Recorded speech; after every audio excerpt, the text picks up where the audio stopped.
Speak through me. Let the words of my mouth, meditation of my heart, be acceptable in thy sight. O Lord, my strength and my redeemer. In Jesus' name, amen. Amen. Thank the choir. Amen. Y'all want to, y'all can sing the same thing in once. Again, to all visitors who are here today, to all the Mount Olive family, God bless you all. I want to move it along and look at a passage of scripture out of 2 Corinthians, the 5th chapter, verses 1 through 10. And we'll do this in responsive reading fashion. I'll read the first verse, you read the second, and we'll continue to alternate until we get to verse 10, at which time we'll read verse 10 together. 2 Corinthians, the 5th chapter, verses 1 through 10. 2 Corinthians chapter 5, that's in the New Testament. We're 2 Chronicles, you're in the wrong neighborhood.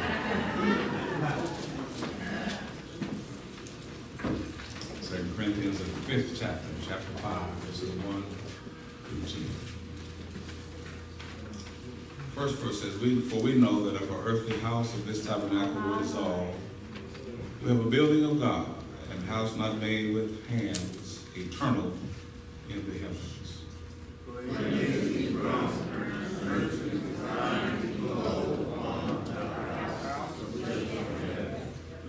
If so be that being clothed we shall be found naked.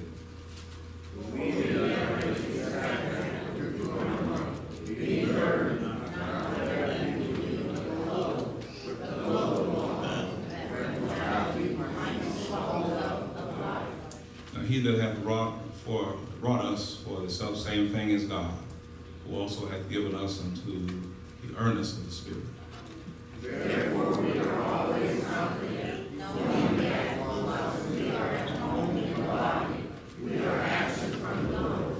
For we walk by faith, not by sight. We are confident of saved, and will never be absent from the body, and to be present with the Lord. Wherefore we labor that whether present or absent, we may be accepted of him altogether. For we resolve here before the Lord Jesus Christ, that everyone may receive the things done in the body, according to that he hath done, whether it be good or bad. Talk about for a few moments handling life's hardships on our journey to heaven.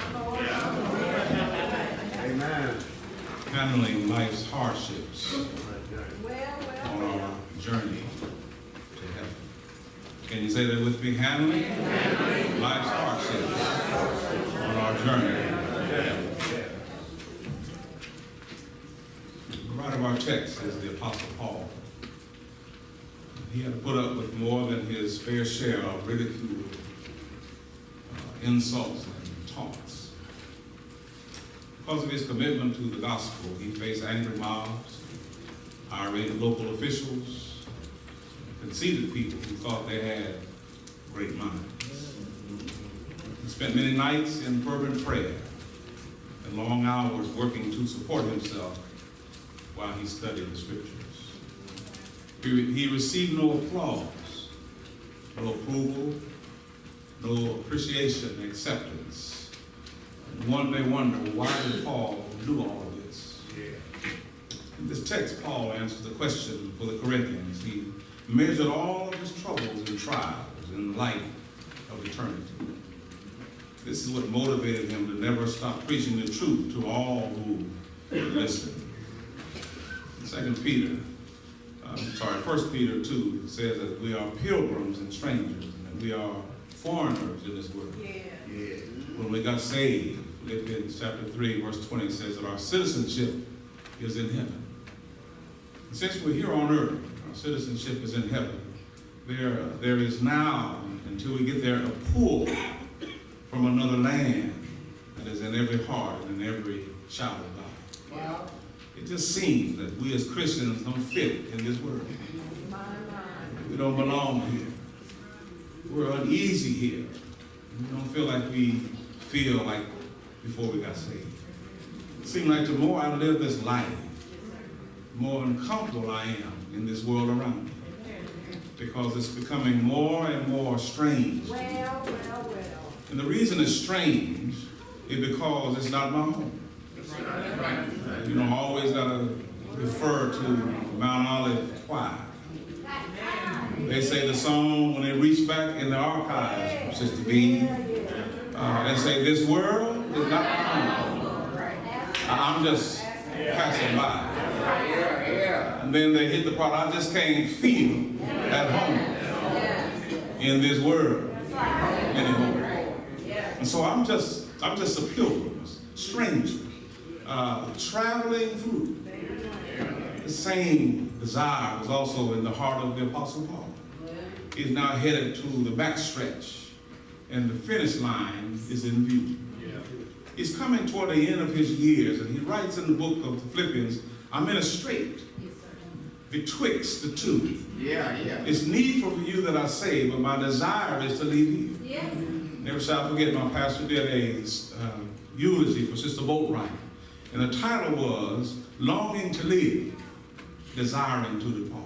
And he's saying, I don't belong here. I don't feel comfortable here anymore. you need me, but I want to go and be with the Lord. That's right. That's right. Those of us who are children of God, thank God for what we have and what He has done for us. Where we live, what we drive, what we wear, where we go, and what we do is only temporary, because this world is not our home. We're on our way out of here because we're uncomfortable here. Now, I'm old school, and there's nothing wrong with being old school.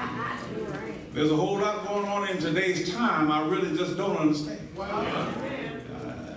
That's just me. I remember a time when you could tell a boy was a boy and a girl was a girl. And men loved women and women loved men. And men took care of their families, and people went to church and they loved the Lord and each other. They drove the same car, or in our case, we walked. Everybody took care of everybody. There was a sense of community. But that's not the world we live in now. Pilgrims and strangers and aliens and foreigners in this world. And Paul desired from the reading of his text that sooner or later I've got to get away from here. He says, for we know that if our earthly house of this tabernacle were dissolved, we have another building, a house not made with hands, eternal in the heavens. For the hardships in this life, Paul uses two words to describe the temporary nature of this life. He calls the body that we live in a tabernacle. It's a tent. It's a temporary dwelling. A tabernacle, and it's reminiscent of the tabernacle where they worship in the wilderness. A tent, or a temporary dwelling place. God met them in the tabernacle. The tabernacle was a foreshadowing of the temple. The temple was a permanent structure that would be erected in Jerusalem, but in the meantime, they dwelt and worshiped in the tabernacle. We are temporarily in this tabernacle. Sooner or later, we'll move to a temple. But in the meantime, we have this tent, this dwelling place, this temporary tabernacle. And not only is it a temporary dwelling place, but sooner or later it will dissolve. It'll be demolished and destroyed and be done away with. It refers to an animal carrying a burden. And when that animal has done its job, that burden is loosed from him and drops away. And after a while, this flesh of mine will be loosened from me, and the real me will be removed from this temporary tabernacle. This body I occupied is a temporary dwelling. That's right, sir. I know we try to take care of it. We try to make it look good. Yeah. We try to do some renovation on it. That's why people get facials and get nails and feet done, because we want to look good. We try to keep it up. We try to repair it as we keep living. And we'll soon discover that regardless of all the rehabbing and renovation we do, that there's still a leak in this old building. This soul will have to move. And it will be a sad day to have to move with no forwarding address. We know that if this earthly house, this tent, this temporary dwelling is dissolved, we got another building. Verse 2 says, in this body we groan. We're burdened. In verse 4, we're mortal. And in verse 4, then Job says that a man born of a woman is a few days full of trouble.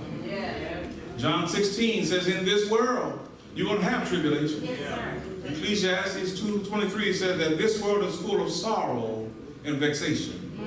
If it ain't one thing, it's another. Always a time of testing. Always a time of tragedy. Always a time of trauma or trouble. Every time you get one thing straightened out, it looks like something else falls apart. This life was full of tragedy.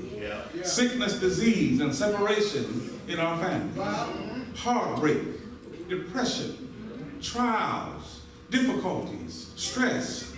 You can't get over one problem until it's replaced by another. All right. And it seems like the older you get, the worse it gets. You get your eyes straight, and your heart starts acting up. You get one knee operated on, and then the other needs to be straightened out. If it's not your shoulder, it's your hip. If it's not your hip, it's your back. If you get your health straightened out, then your money starts messing up. You get your money straight, then your child gets on drugs. You get the child straight, then the other child starts acting a fool. Everywhere you go and every time you turn around, there's one trial after another. The story is told of a preacher who had been preaching the gospel for years. He lost his entire family in a fire. His wife and children were lost in the fire. One day he was walking through town depressed and dejected. He thought to himself, what kind of God would let me preach all these years, some 40-some years, and allow this calamity to happen to me? I've been serving God faithfully, and my wife and children were burned up in the fire. Whatever did I do to God to deserve this heartache and pain? And while walking along, he saw a giant cathedral, huge and massive. Then he saw a stonemason on the ground chiseling a piece of stone with a chisel and a hammer. He got close and said, what are you doing, sir, with the chisel and hammer? He said, you see that little hole way up there on the cathedral? He says, I'm chiseling and hammering the stone down here so that it'll fit up there. And that's a lesson for us. Struggles and trials and setback is God chiseling us down here so that we can fit up there. Is there anybody?